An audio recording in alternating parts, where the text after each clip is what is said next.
Hey guys, I'm Katie Rigsby, the Multifamily Maven. I've been seeing a lot of requests online for tips and tricks on how to memorize all of those formulas for the Certified Apartment Manager course. As a facilitator and instructor of that course, I have a few tips and tricks that I use with some of my students. Now, you're getting some inside information here because I usually only share this with the students that I instruct. But I know that this is a challenging part of the exam for a lot of people. It's anxiety inducing, and with you not being able to use your notes and it not being an open book test, so many times people have so much anxiety around, how am I going to remember all of these formulas? I mean, you have forecasting formulas, you have turnover ratio, economic occupancy, average effective rent, break-even occupancy, cost of vacancy, and then all of the income formulas. I know, it seems really overwhelming. But trust me, I've got a trick for you that will definitely help you, especially with those income formulas, which you're going to see most often on the exam.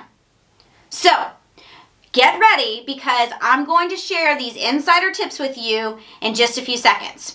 All right, so the first thing that I want you to remember when you go to take the exam, whether you're going to a facility or you're taking it online, remember that it's proctored. So there will be someone watching you take the exam. So you're not going to be able to use your notes and things like that.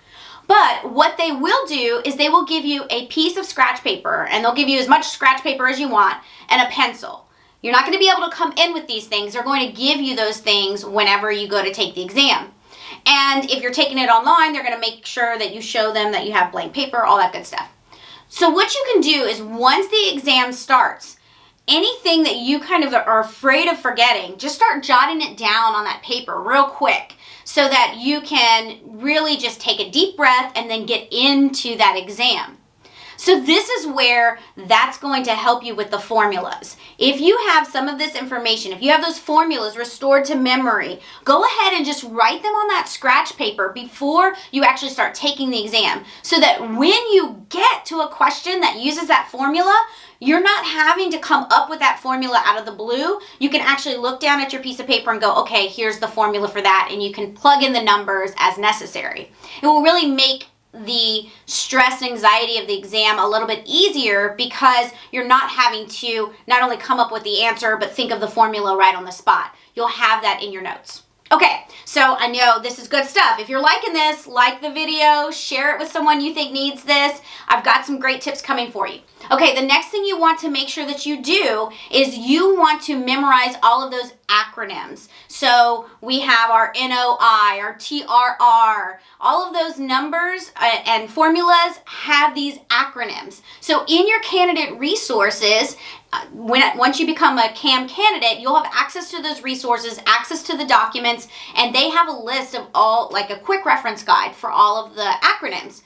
You want to make sure you memorize those. Those are going to be pretty easy to memorize because NOI, net operating income. You can review those a few times, make yourself some flashcards. You'll get those down in no time. Once you have those down, now you can get into actually memorizing your formulas. So acronym memorization first, then your formula memorization. Okay, so what I've put together here is a little ditty based on the song Dry Bones, and it will help you remember all of those income formulas. So when you go in to take your exam, you've already got those acronyms memorized. You're going to get that scratch piece of paper and you're going to sing this song and it'll automatically give you the formulas. I got you. Here we go. Don't forget, like, share this video, make sure you subscribe to my YouTube channel, hit the little bell so that you can get reminders. I always release new content every week. So you can get free tips and tricks all related to property management right here on my channel. All right, are you ready for this? Here we go. Okay, the big reveal.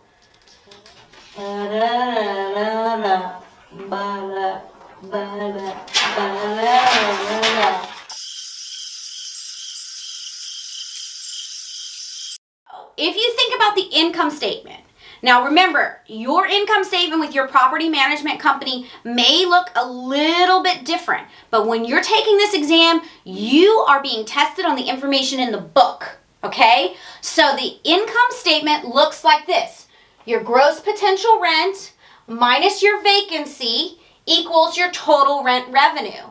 Then you add your other income, and that gives you your gross effective income. Then you subtract your operating expenses to get your net operating income. You subtract your debt services, your replacement reserve, and your capital expenses, and that gives you your cash flow. So when you're trying to calculate the cash flow for a property, you know that in order to get the cash flow, at a minimum, I need to have some of these numbers here in these formulas. I need to have maybe their total rent revenue, their operating expenses, and then debt services, replacement reserve, and capital expenses. I can just subtract those to get my cash flow. So if you have this outlined on your notes, you can do the formulas. Because if they give you a question and they want to know what is the total rent revenue, all I have to do is I have to subtract my gross potential rent total. I have to subtract my vacancy amounts from that number, and that gives me my total rent revenue. Okay, so you have memorized all of those acronyms, and you have a few of those other formulas memorized. So you are going to have to memorize those, like the forecasting formulas, the measuring performance formulas, those types of things. But it's just a few of them. You could totally do that, okay? And when it comes to the income statement formulas, you don't have to memorize those. All you have to do is know this. If you know this, then the moment you walk into your exam and they give you that scratch paper and that pencil and they say, get at it, then you can write down this right here, and all of the formulas are listed here. Okay, so here you go. Here's my little ditty based on the song Dry Bones. Here we go.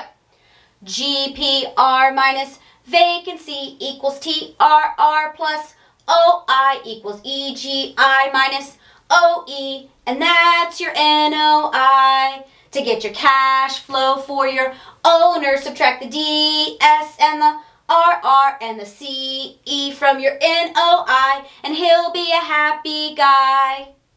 Maybe. It depends on if your cash flow is positive or negative. And he might be female, so he might be a happy gal. Anyway, you get the point. You take the GPR minus vacancy equals TRR plus OI equals EGI minus OE, and that's your NOI. To get your cash flow for your owner, subtract the DS and the RR and the CE from your NOI, and she'll be a happy gal. Okay, so once you write this down on your scratch paper, that's all you need when it comes to income statement. You don't have to memorize all of the formulas, because what happens on the exam when you get a question that says, what is the total rent revenue for this property? You're going to go back to your scratch paper and you're going to say, okay, how do I find total rent revenue? Okay, I need my GPR and I need my vacancy, and that gives me total rent revenue, right? So I'm going to go back to my question. I'm going to find my gross potential rent that they give me. I'm going to find the vacancy that they give me, and then I'm going to subtract that vacancy from the GPR. That's going to give me my TRR. I don't have to know the formula if I know this.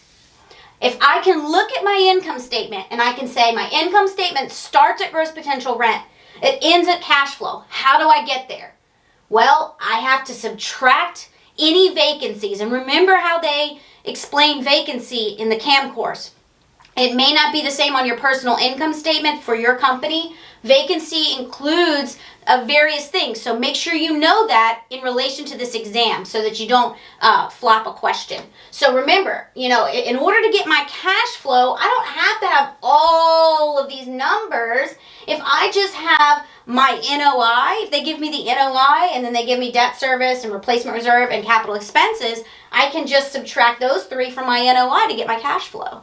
Right? So I can use this to answer any of the questions about the income statement. All I need to know is when they give me the question, I need to know, what are they asking me? They're asking me for the NOI? Okay, how do I get my NOI? My NOI is right here.